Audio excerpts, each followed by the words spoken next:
give thanks. Everything we do, we got to give thanks. Give thanks to the Lord. Forever He's faithful, forever.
Everything that's going on the last month and going to go on for the next month. So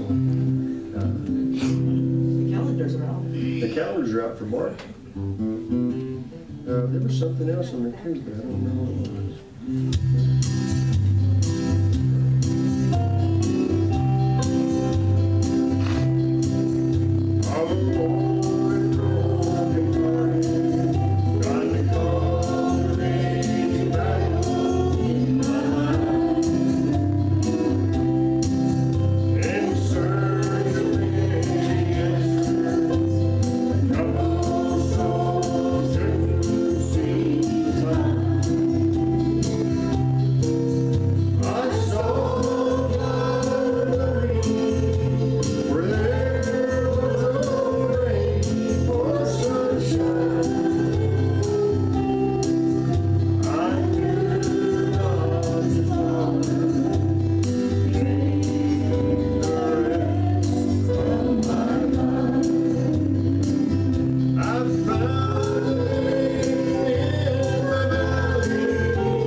studying about being the Christians that God called us to be, and to be the ones out sharing the gospel with people. We've talked about having the information that we need to be able to share the gospel. And so Sherry had found these in her Bible, so the church will be having these copied. I'm going to take them to finish tomorrow. It's got some basic information guidelines for sharing the gospel with someone, and then it's got some why do I need to be saved scriptures and how to become saved scriptures on this side of this card. So we'll be getting these, and then if you'd like to have a copy, we're going to have these where you can have them. It's kind of easier to remember these scriptures when you see them here than it is to try to remember them in your head where they are in your Bible. And when you've got them here, well, for me, when I get it here, that takes a little while, but when it gets there, then it's pretty good.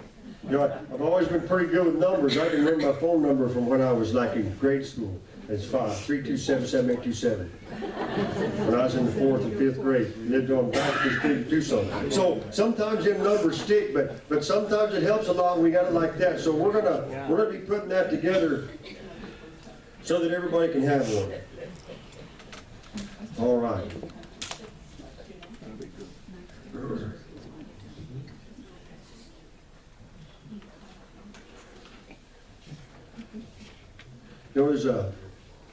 There's a lot of different ways, and we talked about this so many times, it seems recently, but there's a lot of different ways in our language that we portray things and we try to get a point across, and the different ways with all the different cultures in our country, different ways of saying different words.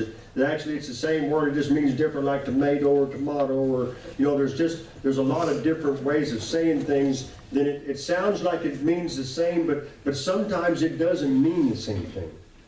Sometimes it has when we say it, we don't really take into consideration what we're saying and what it really means. Sometimes we miss the meaning of what it says. And this entire study, and I'm glad that he's here this morning, comes from the morning that Brother Robert came up here. That was a moment that I don't think I'll ever forget. That was a very special morning. God's Spirit was really moving when Robert came up here, and I don't know if he's even aware that he was even thinking it, or just the Spirit of God working in him when he came up here, and he told me he wanted to accept Christ, and we knelt at the altar. He said, "Here am I." Yeah. Amen.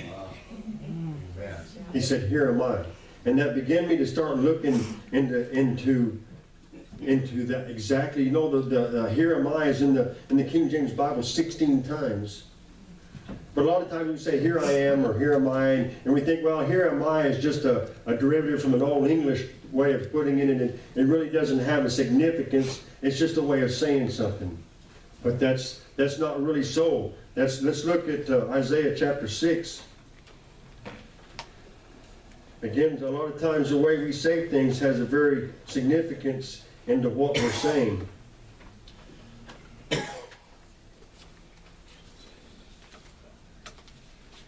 Mary, would you mute everything except number 1? Something's ringing it. Thank you.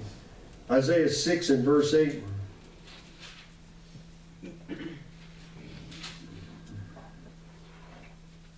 Also, I heard a voice of the Lord saying, "Whom shall I send, and whom will go for us?" Then said I, "Here am I, send me." Let's go over into 2 Samuel.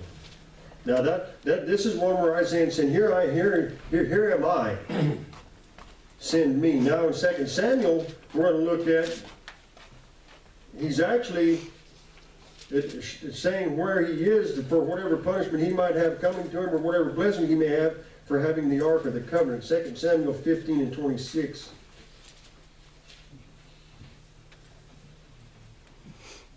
"But if thus say, I have no delight in thee, behold, here am I.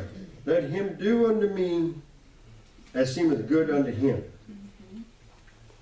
You know, "here am I" versus "here I am."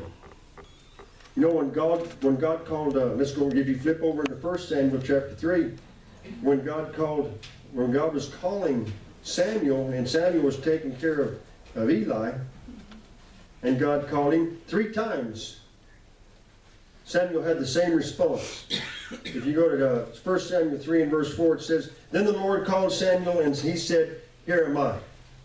And you can read on in verse 6 and in verse 8, where every time God called on or on Samuel, Samuel said, "Here am I." Now he thought it was Eli calling him, but it was God, but his response was, "Here am I."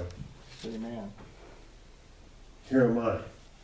There's another one. Let's go to Genesis 46, a couple more actually. Let's go to Genesis chapter 46. I'm not going to do all 16 of them, but we'll get close. Genesis 46 and 2. "And God spoke unto Israel in the vision of the night and said, Jacob, Jacob. And he said, Here am I." And then Genesis 22 and 11. Now we're going to go back to Abraham. 22 and 11 of Genesis. "And the angel of the Lord called unto him out of heaven and said, Abraham, Abraham. And he said, Here am I." Wow. Now you might think to yourself, or you may have the thought that God's never really called on me. God's never really spoke to me like that, Abraham, or Jacob, or Samuel, but I would venture to say that he probably has. And when we consider the difference between "here am I" and "here I am," we might see why the response to, or the action that followed after God's calling sometimes might be a little bit different. When we say "here am I," it says, "God, I see you and I hear you and here I am. If you want me, come and get me." Here I am, and we put an I first. You see, we put ourselves ahead of anything we tell God. When God calls on us, we say, "Here I am." We're telling God, "Here I am, and if you want me, you know where I'm at, come and get me." You've got to fill that gap. You've got to bridge the water, whatever it takes, and show me where you want me to go, and then we'll make a decision from that point. But when we say "here am I," the way we read it in the Scripture, basically what we're saying is, "God, here am I." Just as Robert said when he came to the Spirit working through him, the Spirit was working on him that morning, and the Spirit brought him up here, and the Spirit through his voice said, "Here am I. Here am I, and I'm yours." It doesn't matter where you want me to go. It doesn't matter where you want me to do. It doesn't matter how difficult it might say. It doesn't matter. Here am I, send me. Here am I to do what you would have me to do. And I'm filling the gap between us. I'm coming to you and I'm giving myself to you. I'm not asking you to come down here and to work on my terms. I'm giving myself to work on your terms. Amen. I'm putting myself behind where I'm at. When that day when he came up and he said that, immediately it struck me right away. It's like, that's the first time that's ever happened to me. That's the first time I've ever had somebody walk up and kneel at the altar and say, "Here am I." Amen. And I recognized it the minute I heard it, and it began, and I even was talking to Daryl about it, and it stirred this question in me: why was it different? The Spirit of God was moving that morning. I mean, it was thick. It was a heavy cloud. Amen. But that shows us that was just a revelation of the Spirit of God sitting kneeling right here. Yes. Here am I. We see that just the way we can say, the way we speak to God, the things that we do, we have to remember we got to put ourselves last.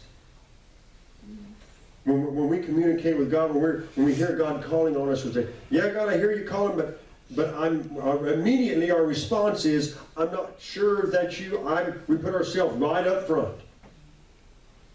Here I am, I hear you, I think that I'm going to pray about it." And as I was studying this and going through this, I've done this my entire life. I put myself in front. "Okay, God, I hear you, and I want to study, Lord, and I. And all of a sudden, it's like God is saying to me, no, you're not first. Amen. Yes. Here am I, Father, whatever you need. Here am I, where do you need me to go? Here am I, who do you need me to speak to? Here am I, Lord, allow me to be the witness for you. Allow me to have the confidence in you to not be intimidated to use these things. Here am I.